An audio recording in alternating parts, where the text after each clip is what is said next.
Hey, now we are at Tim Keefe. So I'll tell you a quick little story. Last time I was at the Hall of Fame, 2018, and I was touring it, and uh, a docent was walking around, and they're showing Jackie Robinson, and his nose is real shiny. It's explained like people come, they love Jackie Robinson, they wrote the plaque there. And then they said, then we have forgotten players. And he pointed to a guy. He goes, this is Tim Keefe. Probably none of you know who Tim Keefe is. I knew who Tim Keefe was. So Tim Keefe was the second player ever to win 300 games, the first being Pud Galvin. Finished with a lifetime career 342, 225 win-loss, struck out over 2,500 batters, ERA of 2.62. I mean, he was on like the original New York Giants when they were really good. I mean, we're talking Buck Ewing, Monty Ward, Roger Connor, Mickey Wells, Jim O'Rourke. I mean, like Hall of Famers, like I would love to have in my collections. And he did not like what was going on with that. He tried to form the Players League. It is considered a real league by Major League Baseball, even though it only lasted 1 year. They had some great players in there. So, I mean, he currently holds the record for lowest ERA in a single season at 0.86. So that's pretty good. Pretty good. Yes, I know. He played a long time ago. So he died in like 1933 in pretty much obscurity. People weren't getting his autograph back then in 1933. They weren't really collecting autographs. It was just starting to become a thing then. So obviously his autograph is very tough to locate. I would not classify it as impossible at all. A matter of fact, within the last decade, there had to be at least 10 discoveries, and we're going to look at all of them that I could find. So if you're in the market for a Tim Keefe autograph, unless there's some big collection that comes out there, you have to buy a document of him. There's no cuts that exist whatsoever. We'll talk about his autograph exists from 2 different collections. So we're going to talk about that right now.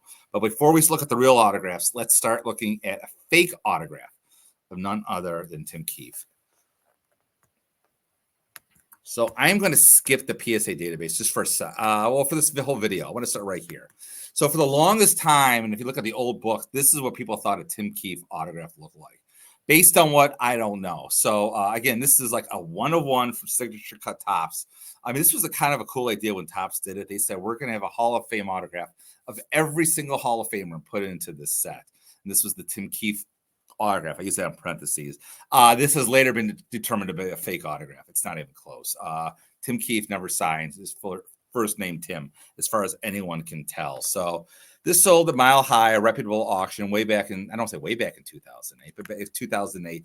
It sold for $2,700, $2,800. And obviously, this would have been much higher if this were real.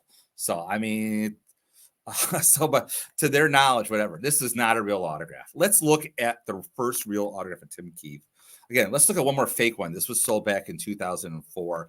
Again, the same type of forgery that we're seeing here.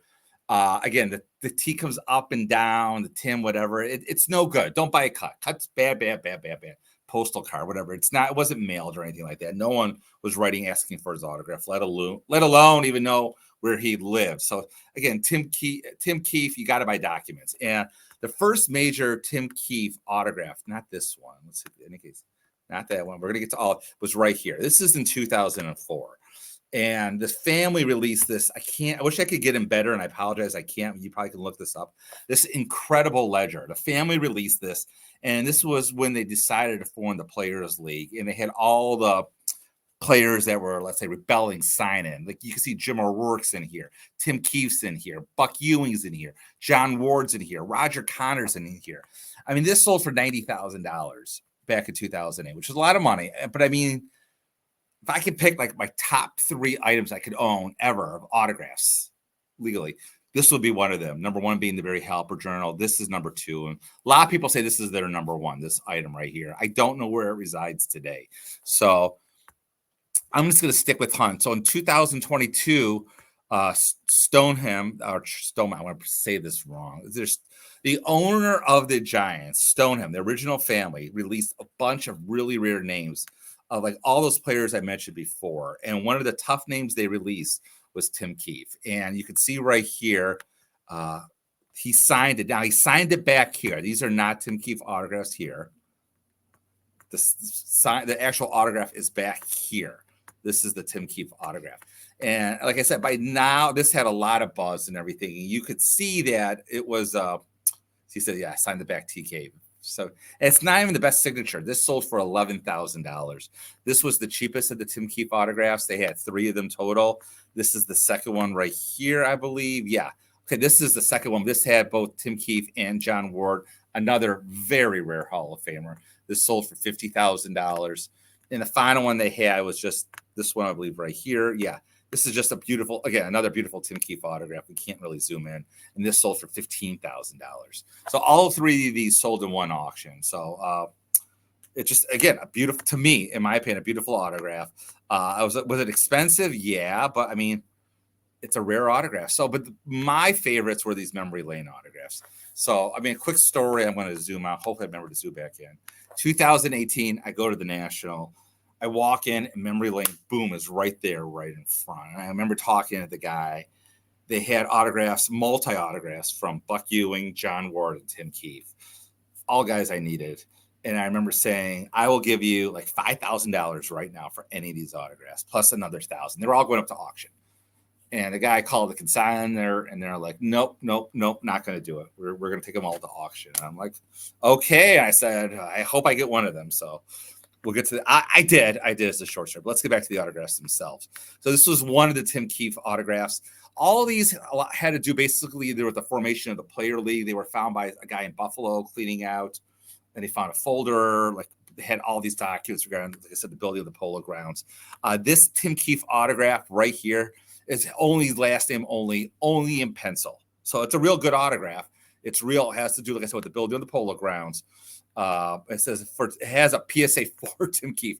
This sold for nearly $11,000. Last name only. Another one that came out of this, again, this was lot 1. I don't know why lot 3 went for more than lot 1. Again, has to do with the building of the Polo Grounds. Again, also getting signed by Tim Keefe. This went for, I don't know, a bargain of $9,662. So still a lot of money. This was the highlight of the auction because not only did it have Tim Keefe, it had Buck Ewing, which is an even much more rare autograph. I remember talking to Memory Lane when they got this. They thought this would go for 6 figures. I didn't think so, just because it had no like real meaningful content. It wasn't like Jackie's first contract or anything. So there's only people like me that are trying to get them all. So this was a stock certificate regarding the Players League. You can see he's got Tim Keefe and Buck Ewing, went for $50,000. So that was all the Tim Keefes in that auction. And then the next auction, I want to jump, had this one is a signed letter. This is the only known signed letter known to exist at Tim Keefe, full handwriting. You can see this one for $18,000. And then the final Tim Keefe. This was at the last auction they offered, and this is the one I bought. I bought it all in for $4,300. I went willing to offer $6,000 for this, and I got it for $4,300. I was willing to go higher. You can see what the autograph. It's feathered a little because of the ink. It's whatever, but like it's still good. It's not like a cut. It has to do with the building of the Polo Grounds. It was cut off like right here. You can see that little cut right here. The paper is separated, but like it's the same paper. It's good. I felt 100% comfortable getting it.